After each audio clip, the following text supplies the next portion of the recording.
Штип и Свети Николе утре ќе немаат вода.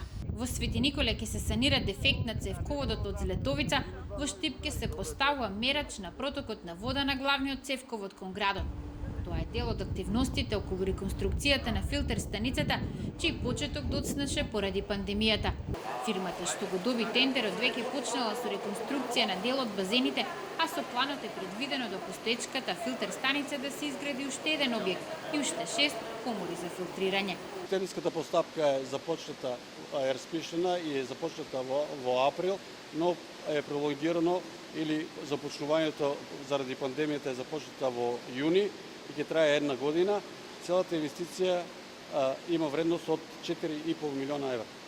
За да може да ги прифаќа водите од Злетовица, Штип еднаш веќе ја реконструираше филтер станицата. Тоа Штип ќе не ги задолжи со кредит од половина милион евра, но пробното пуштање покажа дека се потребни дополнителни инвестиции. И во Карбенци интензивно се гради пречистителната станица за вода за пиење. Но освен што ќе продава вода, за да стане рентабилна, Злетовица ќе мора да ги реализира и останатите две фази од проектот: наводнување на околу 4000 хектари и изградба на мини централи. Во најбрзо можно време ќе се организира мултисекторски состанок со сите владини министерства за да се утврдат наредните чекори околу преговорите со Европската инвестициска банка. Пандемијата и изборите го закочија процесот околу кредитот, што треба да биде во висина од околу 40 милиони евра. Првата фаза на Злетовица се реализираше со кредит од јапонска џајка.